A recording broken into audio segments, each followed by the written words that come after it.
Hello, ladies and gentlemen. This is Robert Swartwood. I am here tonight with the author Laura Sims, whose newest novel, "How Can I Help You," was recently released. It was called "A Brilliant Slice of Psychological Suspense" by Publishers Weekly, and listed as most anticipated by the Millions, Book Riot, Town and Country, and more.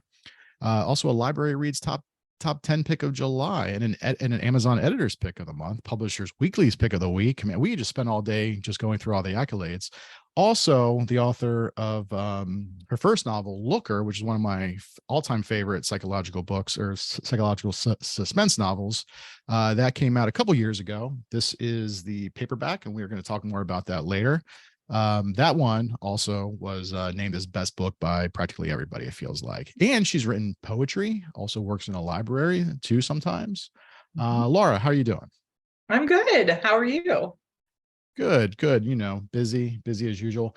So let's get right into it. The question that everybody wants to know is, how often are people looking at porn in the library?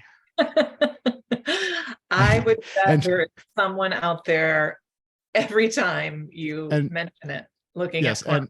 and for people who have not read this yet, there is a character. It takes place in a library, primarily in a library, and there is a character that comes in often to look at porn. So, I mean, is it like? I mean, I guess it makes sense that it would happen, but I mean, it just seems very ballsy I for like a know. public place. Yeah, I think some libraries have filters on their computers to prevent it, but also other places don't want to do that. So if you are caught doing it, then you are, given certain rules or reminded of the rules, right, of library computer use. So I'm sure it happens very often. Yeah. So I want to talk about the new book. I want to talk about Looker, but before we get into all of that, you started out as a poet. Did. Yeah. Your first book came out in, I believe I saw on your website, 2005. Yeah. So Right. what did you always, I mean, was that one of the, because usually the conversation I always have is, when did you realize you wanted to be a writer? For you, I guess it was, when did you realize you wanted to be a poet? Was that something just, you were doing in school, or was that later? Or I mean, you were always a poetry fan. How did that come about? I was always writing both poetry and fiction since I was like 5 years old, and loved to do both through middle school. I would say in high school, I had a couple of teachers who were really encouraging of my poetry, and I was always very influenced by my English teachers. And so I think at that point in time, I kind of decided, oh, I'm a poet.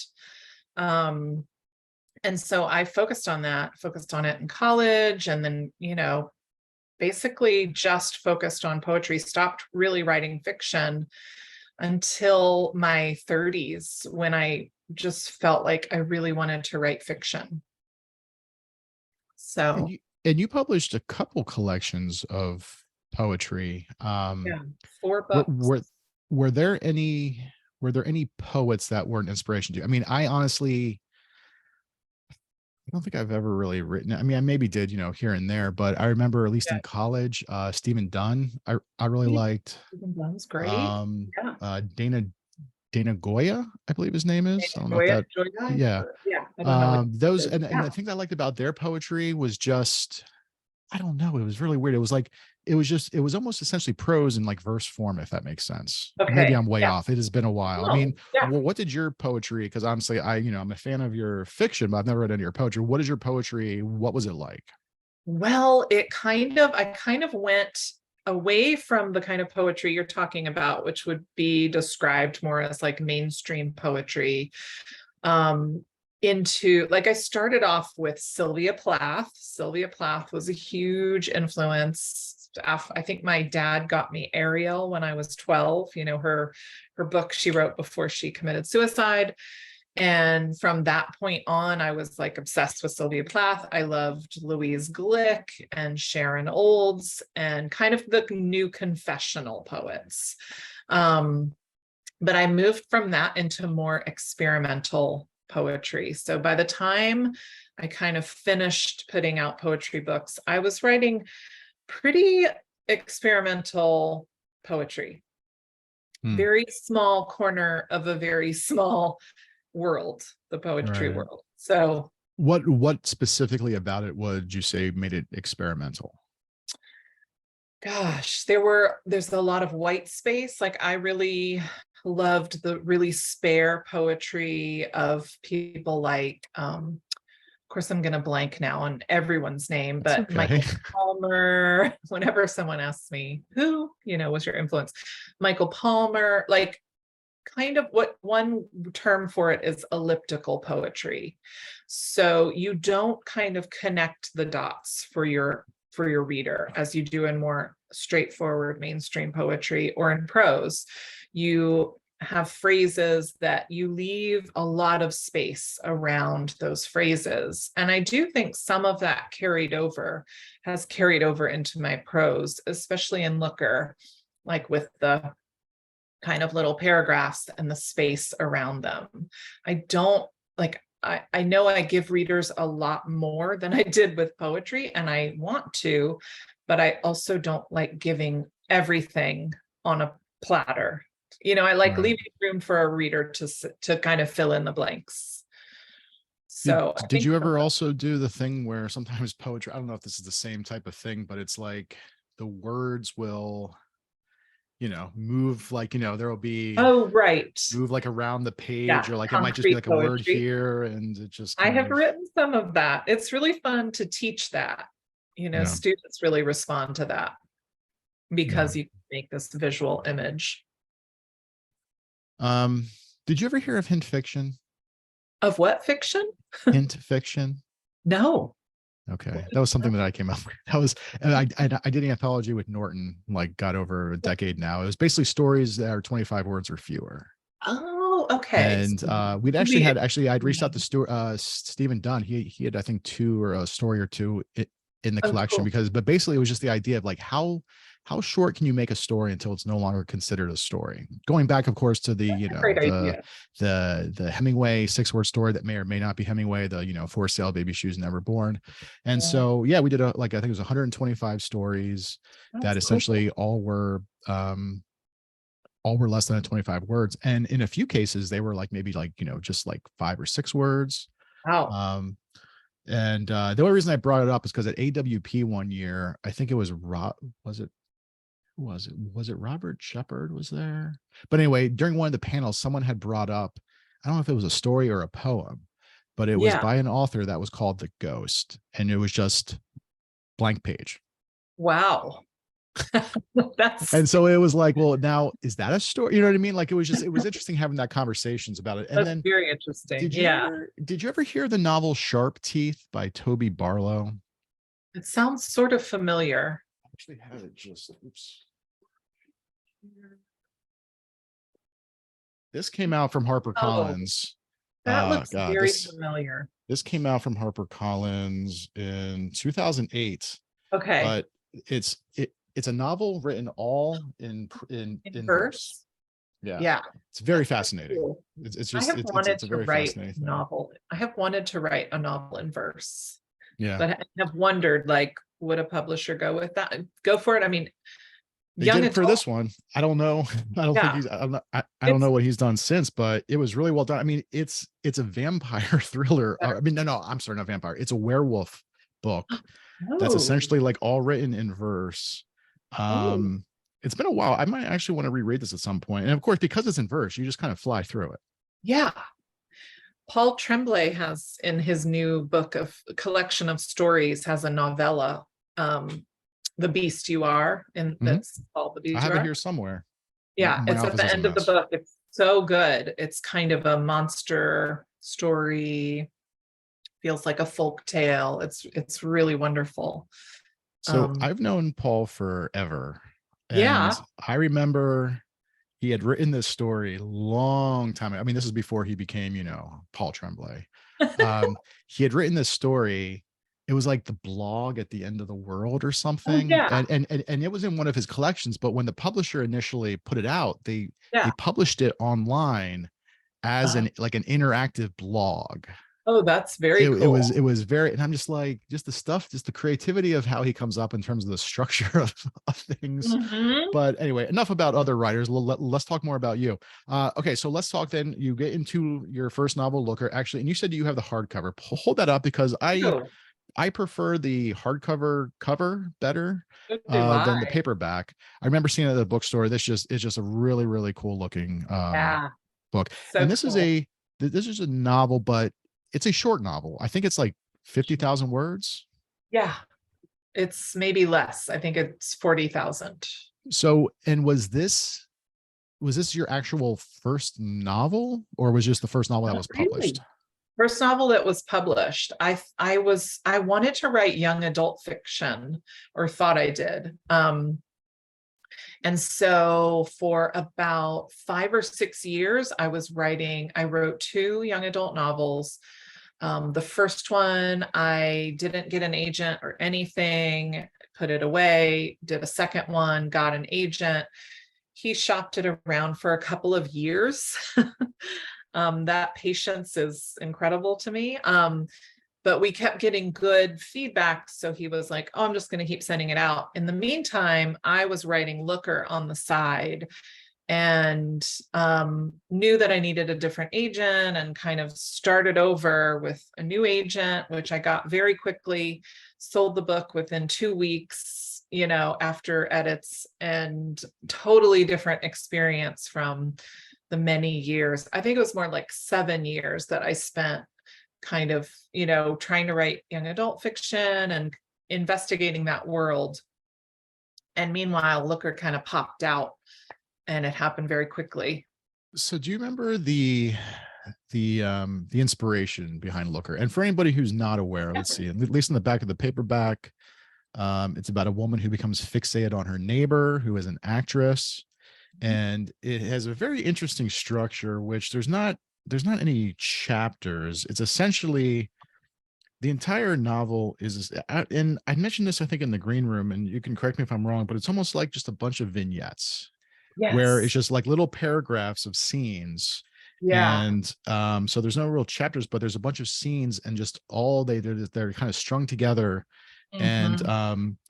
there there is some really dark stuff that happens in this novel, like really, really dark stuff, which we can Yeah. maybe get into if you True. want. But I mean, so do you remember, like, what was the inspiration? I mean, having, done the poetry, having then done, YA. Now I know YAs can be dark too, but Yeah. There are, again, this was very dark. so it's pretty dark. so where did that come from? Well, the inspiration was, I mean, formally, the inspiration came from this novelist, David Markson, who I have loved for many years, who's considered a very experimental novelist. And he writes his novels are comprised of these little sentences and groups of sentences, like little tiny paragraphs that do build into a kind of story, but not the traditional like things that you expect from a novel. So, and then also by Jenny Offel's book, Department of Speculation. Yes, I read Weather That. recently. It Okay. made me think of that too. Yeah. When I read that, I thought, oh, and she talks about this, that she has taken what Markson did and made it more commercial. Mhm. And I was fascinated by that and thought maybe I can do that. So those two things really stuck in my brain, those two influences. But it was really a moment with Looker. I was, living in the city and in New York, in Brooklyn, living in kind of a rundown walk up brownstone. And we did live down the street from a famous actress, and who had a whole brownstone, beautiful brownstone. And I remember our block parties where people were very interested in whenever the famous family would come out. But there was this one day when I was coming home from the grocery store with bags, lots of bags, and it was hot, and I was, very sloppy looking. And I was on my way to go up the steps, all the steps to our apartment. And I passed the actress, and she was totally, obviously not carrying anything, because she never has to carry anything. And she looked beautiful. And just radiated wealth and status. And I just had this moment of envy, but not like just a normal, what anybody would feel. But at the same time, this voice popped into my head, and it was the voice of Looker. It was like, if I took several steps across the line into, a lot more envying behavior. And that voice came in my head. I went upstairs, put the groceries away, and started writing in my notebook. I didn't even know what it was. Like, I wasn't thinking, oh, this is a novel. I was just thinking, I want to get this down. And that night, I dreamed that I was holding a book in my hands. I hadn't thought about a title or anything. And it was this black book with bold white lettering, and it said Looker on the cover by Laura Sims. I swear that's true. And so I realized I have got to write this book. So I just kept doing it. That was the inspiration. From your initial draft to what was published, was there a lot of changes, or were mostly from the very beginning, it was, it was kind of like the story was mostly there? I mean, I did it, the way I wrote it and the way I write everything is just kind of following the characters where they go. So, but there was a moment, of course, as it gets deeper into the book, where I had to figure out, like, okay, what is going to happen? How am I going to get to this ending that I'd had in mind for a long time? I do not remember revising that book, but I feel like there were mostly lighter edits. I feel like by the time, like, I worked on it for 3 years by myself and with friends' help and input. I think by the time it got, my agent did a little revising, my editor did a lot of very like fine tuning and a couple of plot things, but nothing too major. Right. Because I don't want to say it's like, I guess in a way it's kind of poetry in that it's such a tight book, and that there's such tight scenes where literally every word matters. So did you find yourself really just going slowly over the manuscript with like every line to make sure, how is that, I guess, self-editing process like, how did that go for you? Yeah, I always spend, a lot of time on revision and revising the line. I think because maybe I'm come from poetry. And so the sound, I don't think that Looker is a poet's novel in the way that people expect poets' novels to be. Like, it's not lyrical and flowery. But to me, like, I'm very concerned with images and the sound of a sentence, in your head, or if you read it out loud. So I definitely revise a lot to this day for like sound, which, Yeah. Ideally there should be a rhythm to the prose, which I think a lot of writers take into consideration. Some writers do not, right. but no, absolutely. Yeah. Yeah. So based on what you're talking about, I can assume then you don't really outline. You just kind of start with an idea and just go from there. Basically, at a certain point as I'm going, I do like write notes, scribble down like not an outline, because I did try that with my YA novels. And I felt like in one case, especially, it really killed the book because I was really trying to stick to that outline. And I think it would have been better to let it kind of flow a little bit. But I have an idea of where things will go, and I write kind of broad notes.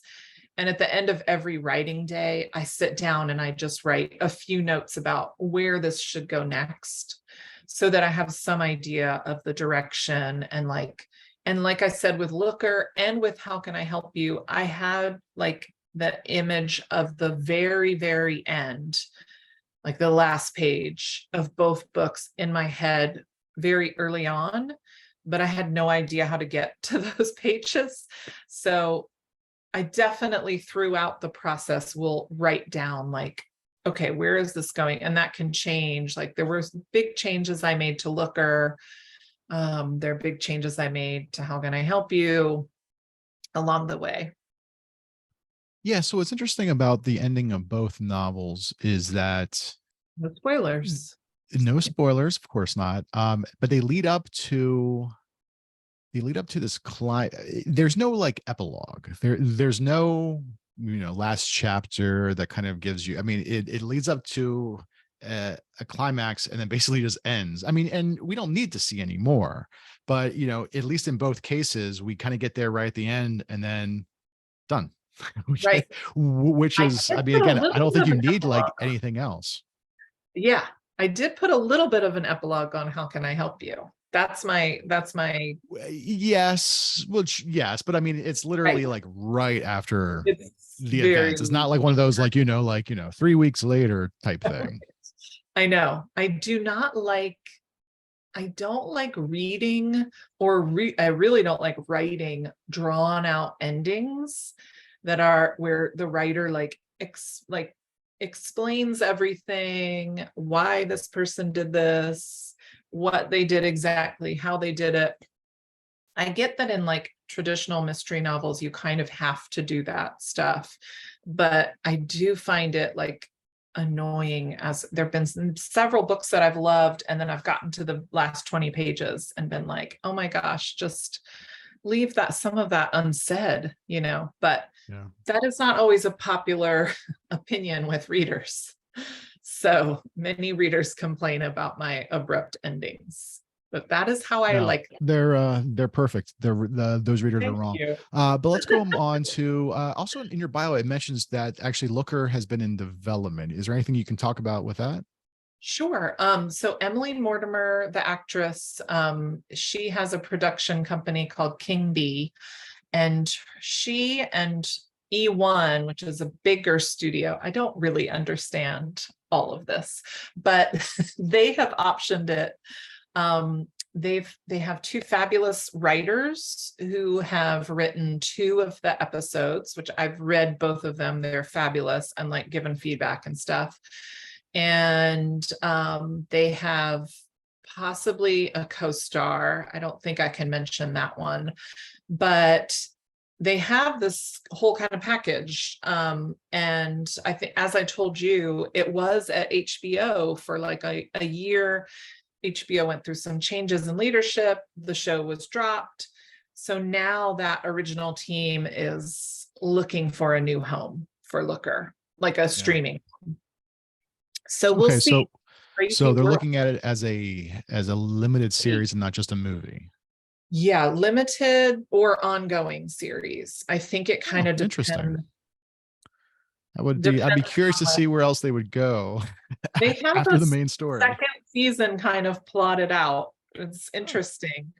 But yeah, so I think it kind of depends on, is it more popular to do a limited series now, or is it more popular to do ongoing? Yeah. That industry is just so mysterious and chaotic to me. I thought like traditional publishing was chaotic until I had contact with this industry. So, all right. So Looker comes out. It's well received by the critics, and again, it's one of my favorite like psychological suspense novels of all time. Absolutely. So much.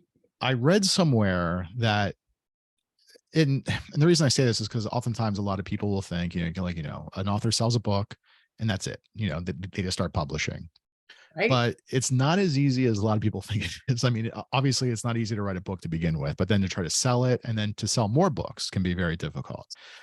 So I remember seeing somewhere that there was a book in between Looker and the most recent one where you had, I guess, shopped it around and were not able to find a publisher.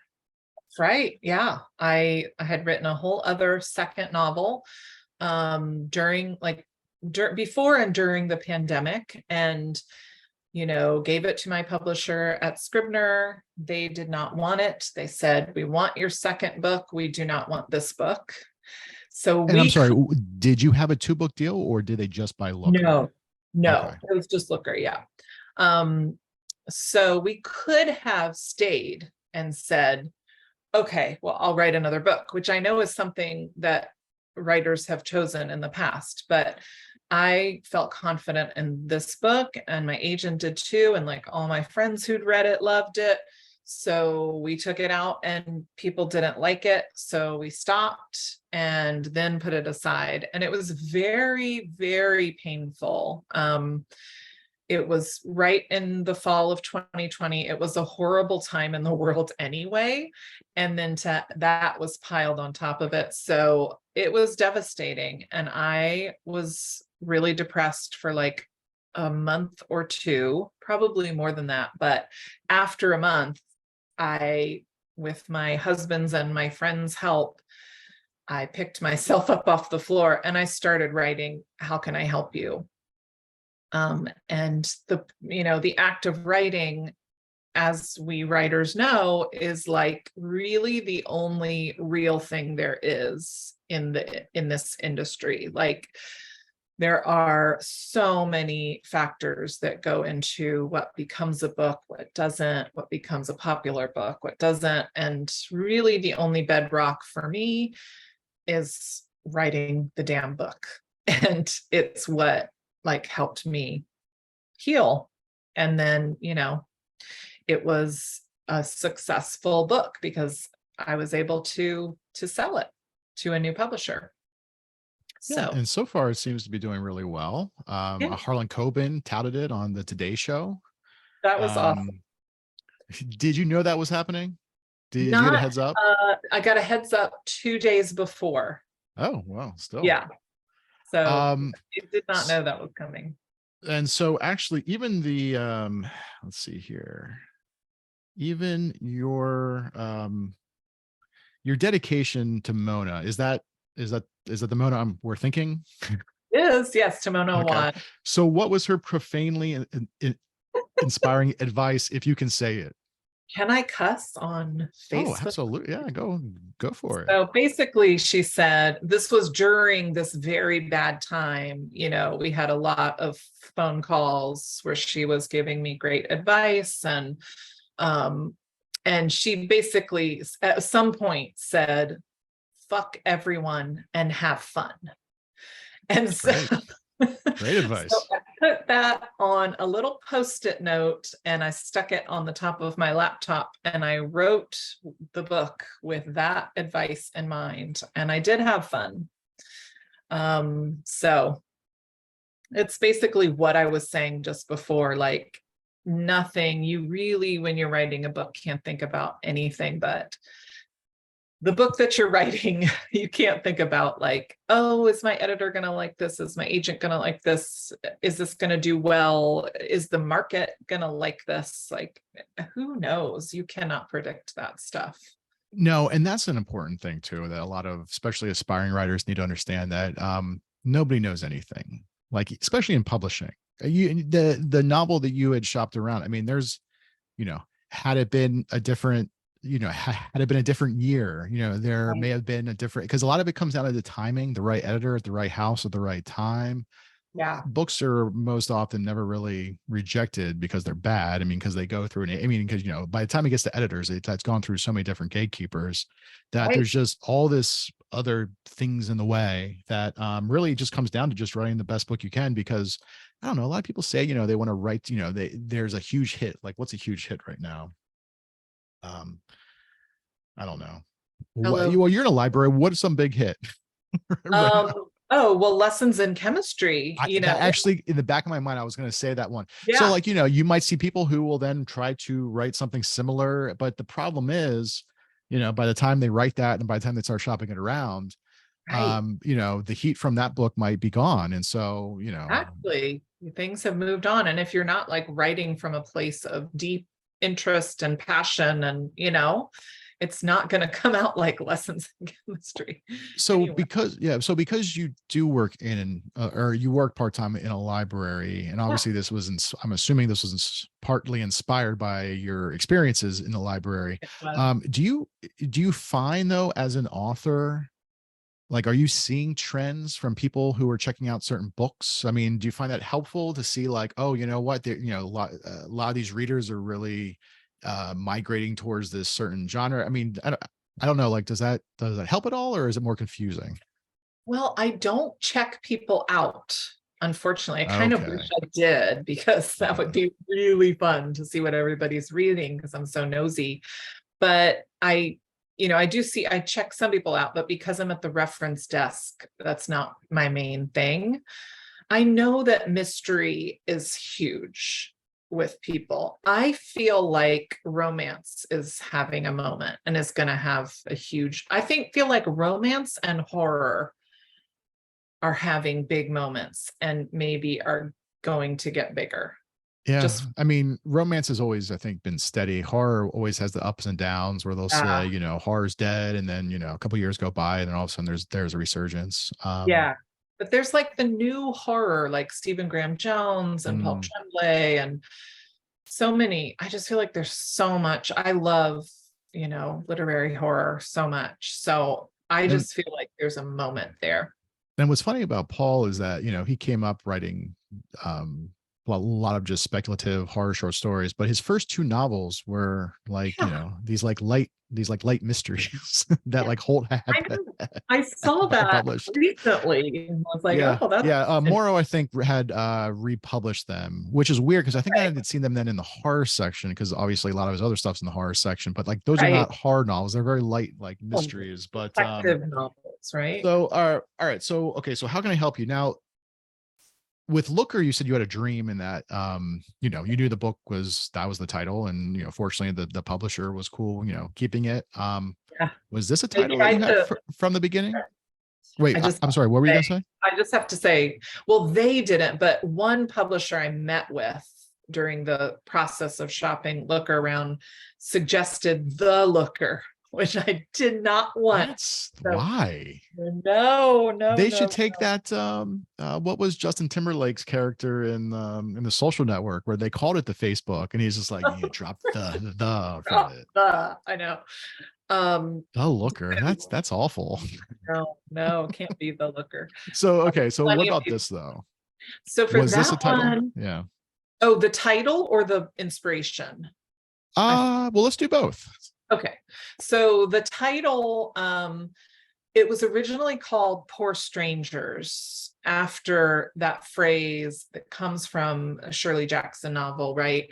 That is in the story in the book, comes from that. And so it was carefully woven through the book, Poor Strangers, that was the title. My agent at some point said, I love Poor Strangers, but I don't know that it's a title that is going to leap out at people and make them want to pick it up. It might sound a little sad. So we were going back and forth and we were talking about how helping is such a big theme in the book. And he actually came up with, how can I help you? And then he said, maybe we should take that question mark off. And I said, yes. It sounds spookier. It kind of opens up the phrase to different interpretations. Of course, plenty of people are sticking the question mark back on, but that's okay. I did want to ask you that if there was a question mark initially. So okay, interesting. No, we took it off. And then the inspiration for the book itself, kind of, when I was recovering from that rejection and I sat down and I was like, what do I want to write next? What's like calling to me? And I keep a file of stories, that interest me. And I have long wanted to write a female serial killer. But I didn't want to write it kind of straight, like we're following a serial killer as she kills her victims. I didn't want to do that. So, and there was the serial killer from the 1800s, Jane Toppan, who I knew about from the podcast Criminal. They did an episode on her in like 2016, and I heard it and was totally fascinated with her. She was a nurse in the 1800s. She was cheerful. She was efficient, very popular, and she was murdering her patients. And she was also climbing on top of them as they died and witnessing their deaths in a state of ecstasy. So that fascinated me for a number of reasons, because first of all, not many women commit murder, let alone serial murder. And second of all, I have never in all of my, reading about serial killers, never read a woman killer who kills for pleasure. There are always motives ascribed to women in particular, like they did it for money or they did it for this. But Jane Toppan was someone who enjoyed herself. And that just struck me as so interesting and kind of subversive. So I remembered her and I wrote that down.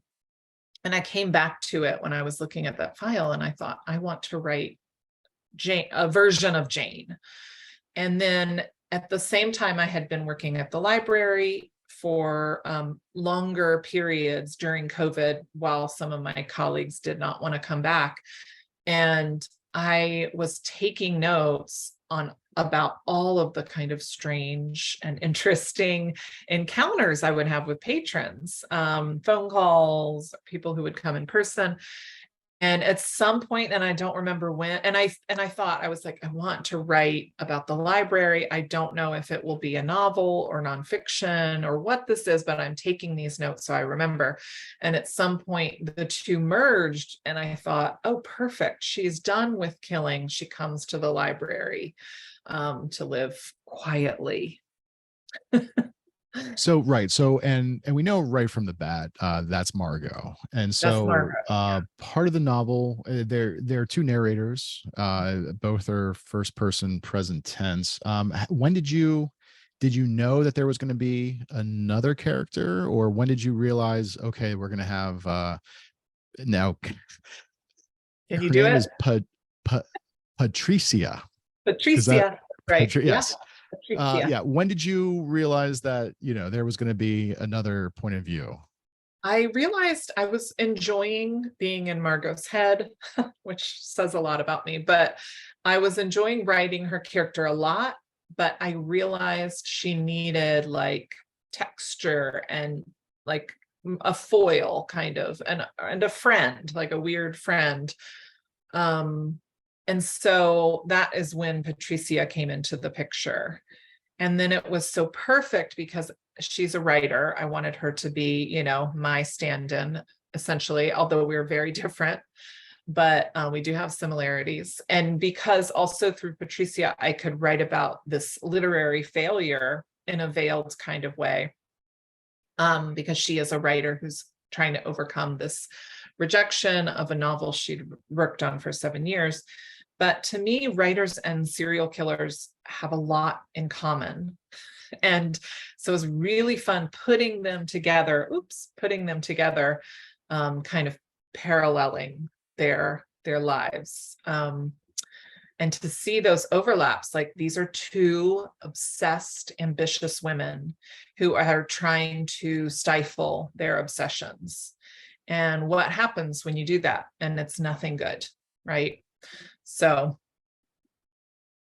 in Looker, you had no epigraphs, but in this novel, you have 3 of them, which yeah. in retrospect, I'm surprised you did not have a Shirley Jackson one at the beginning of this. Was there one initially?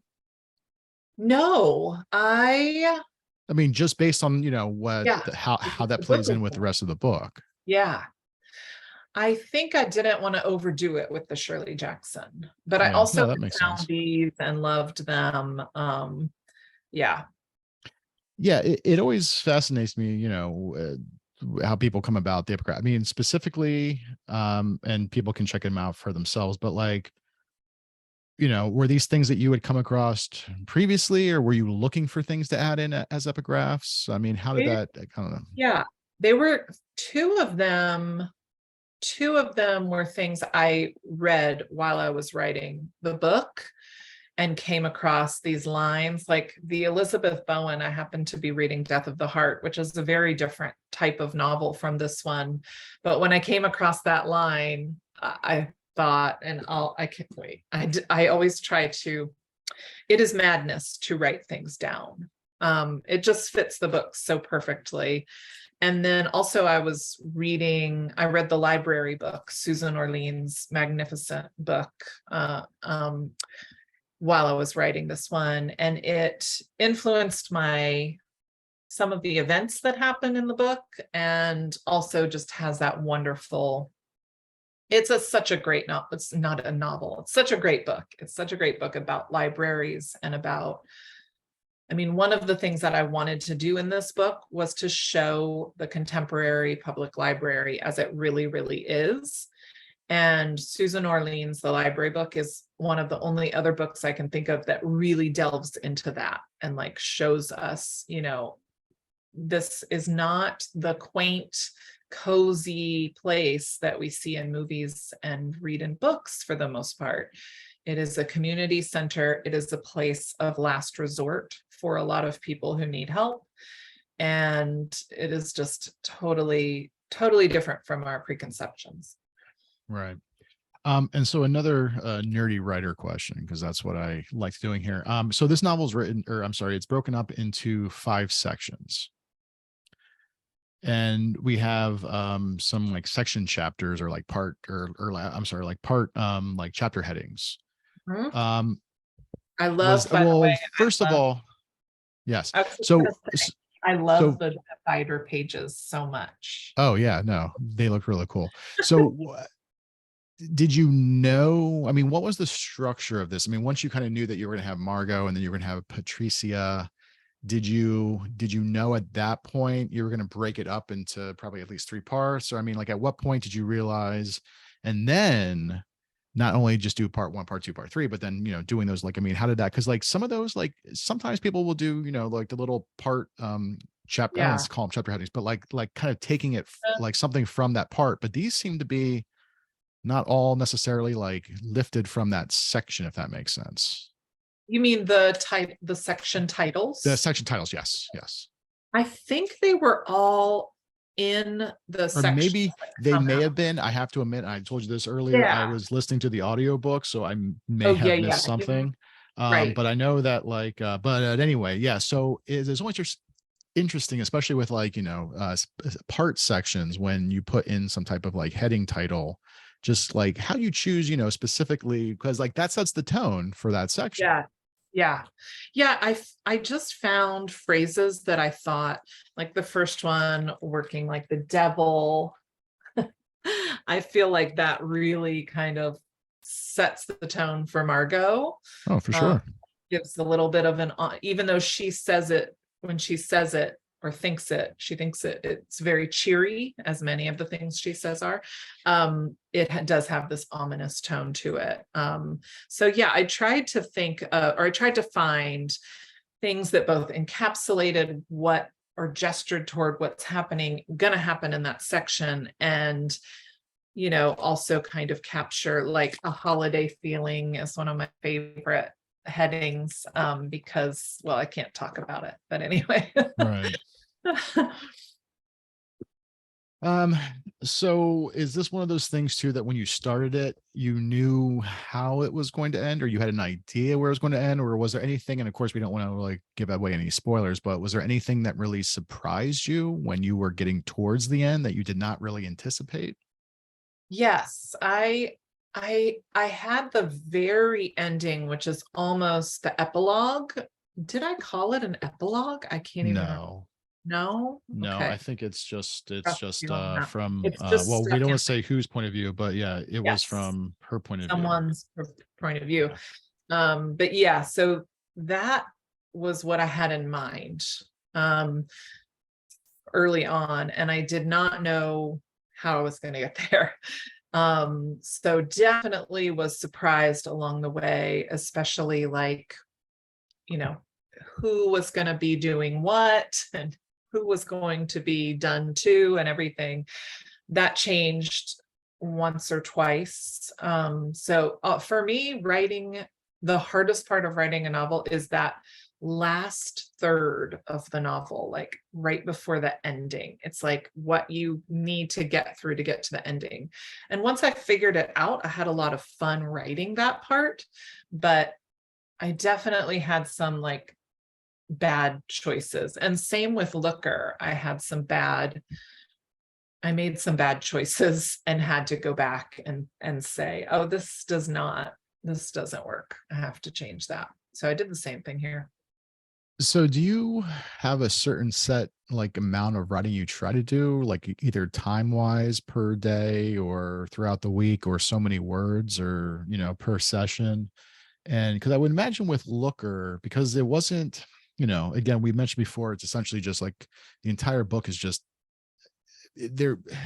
Every scene is just a full paragraph. Like there's not even any indentations, like like with how can I help you? We have, it's it's the narrative is Yeah, very traditional right. in that we have, there's just paragraphs all over.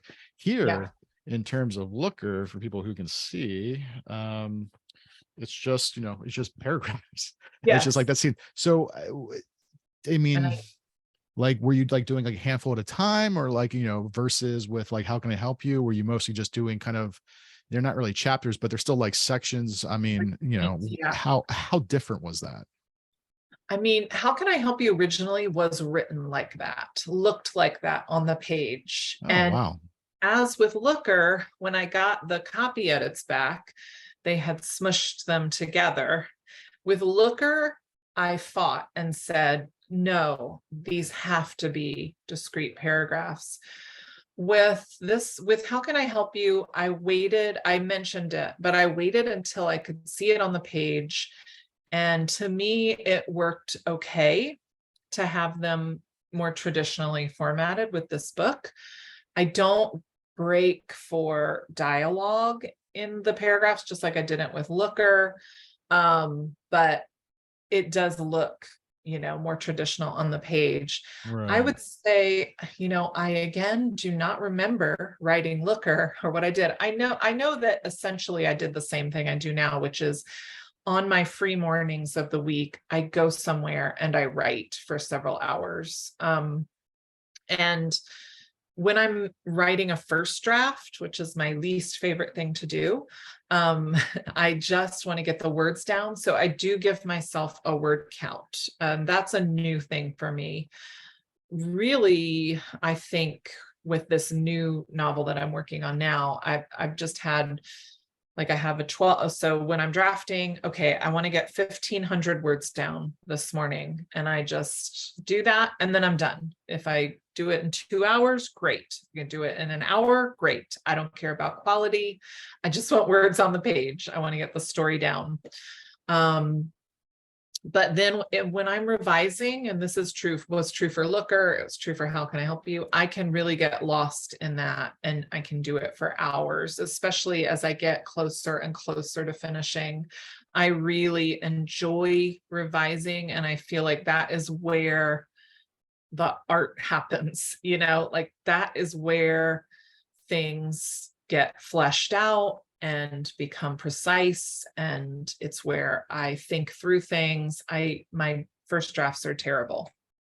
So do you do like, in the past couple of years, I've tried to take on the Nora Roberts vomit draft, Yes. technique, where essentially, I mean, it's okay. You have to tell yourself it's okay to write a bad draft. I mean, the Yes. first draft is never going to be perfect. I think a lot of writers always get into this mindset where like, you know, it has to be perfect. And it's like, no, Right. just get the Yeah. story out there. I think actually, was it Harlan Coben, and said something like, you can always fix bad pages, you can never fix no pages. And Exactly. so it's that idea about just, okay, so with your first drafts, you're really just, you're not really like worrying about, you're just getting the story out.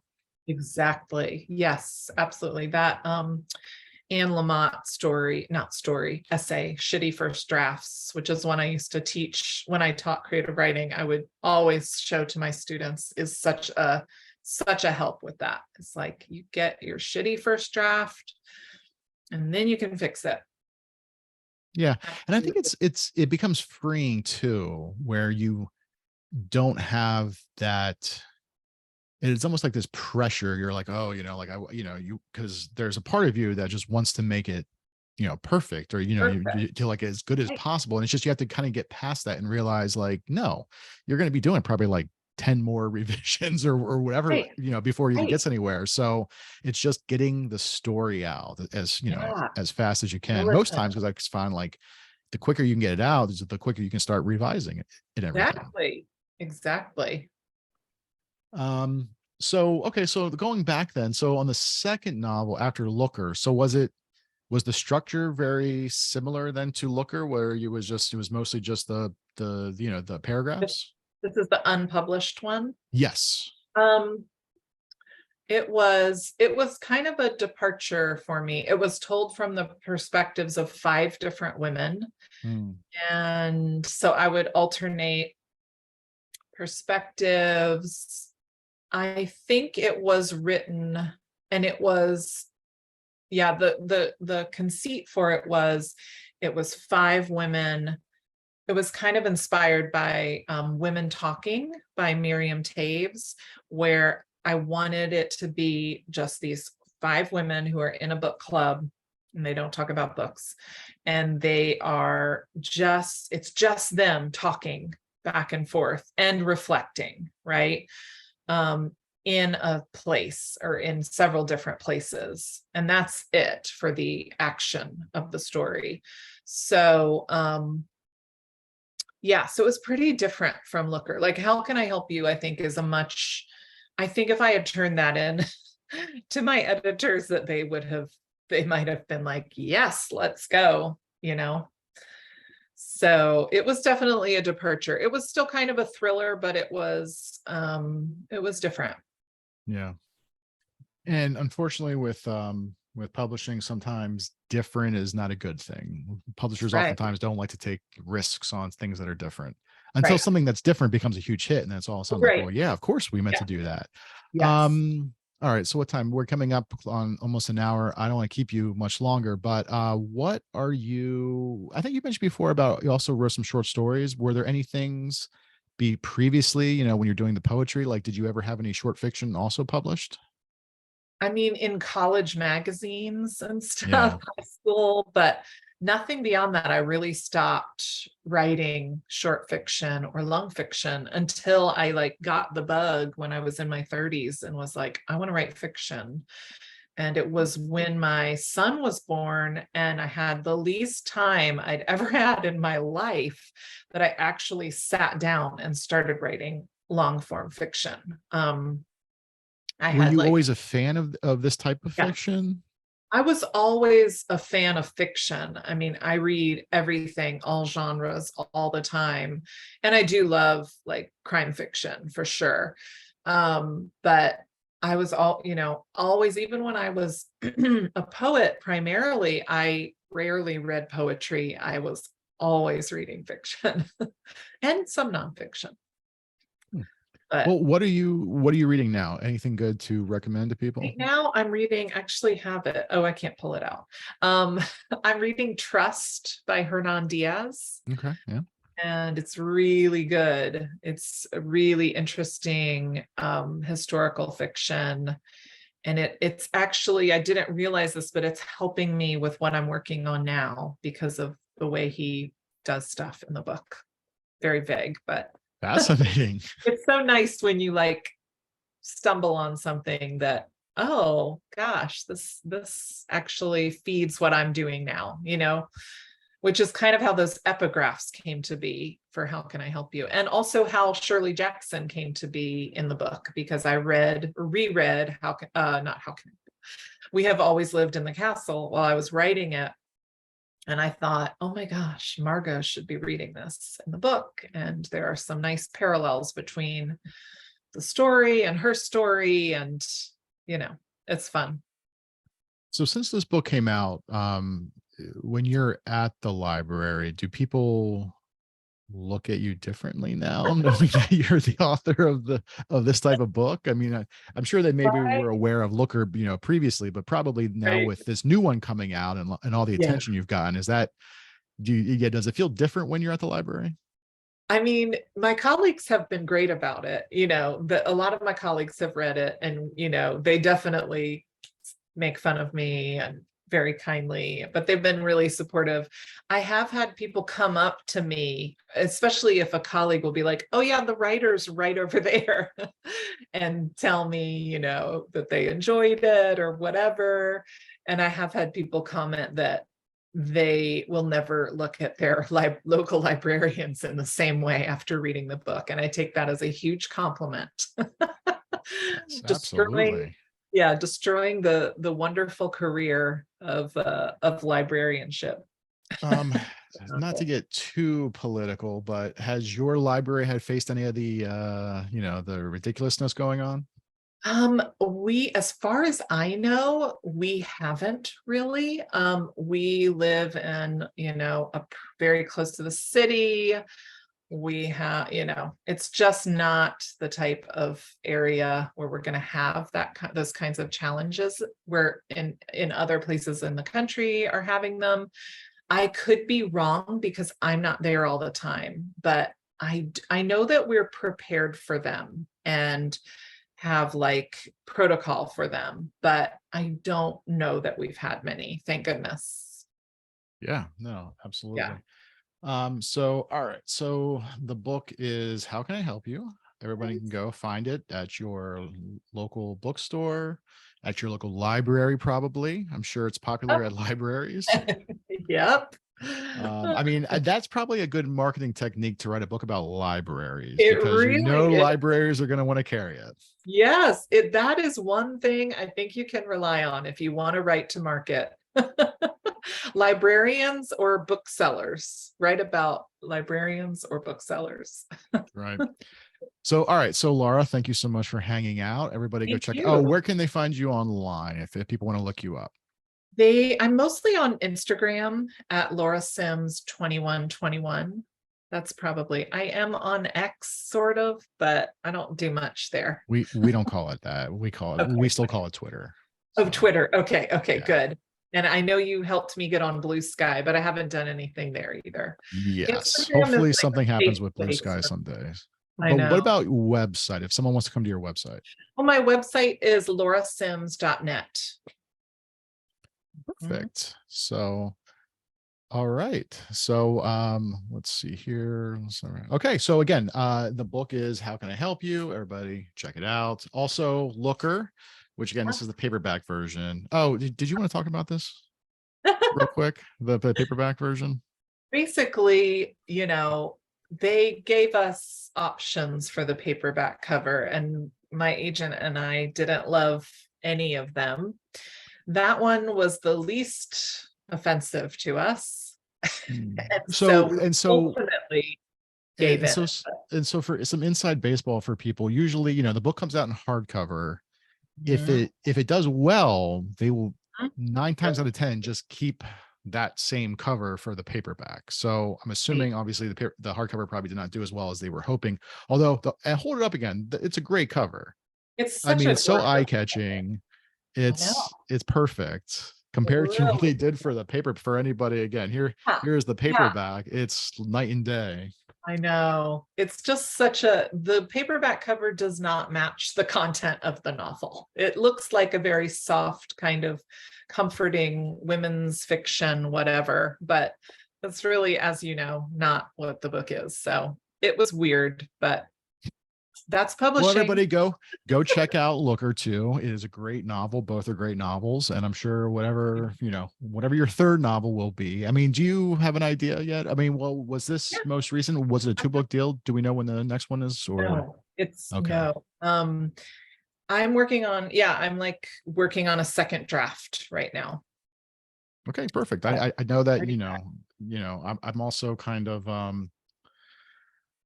what's the word, like when there's a work in progress I don't really want to talk much about it. I get yeah. you can kind of spook the process, so we're not going to really dig in too much, Yeah. although I'm dying to know. So but I'm sure we'll read it someday. So again, Yeah. folks, check out Laura online and go read her books, and we'll see you next time. Bye. Thank you.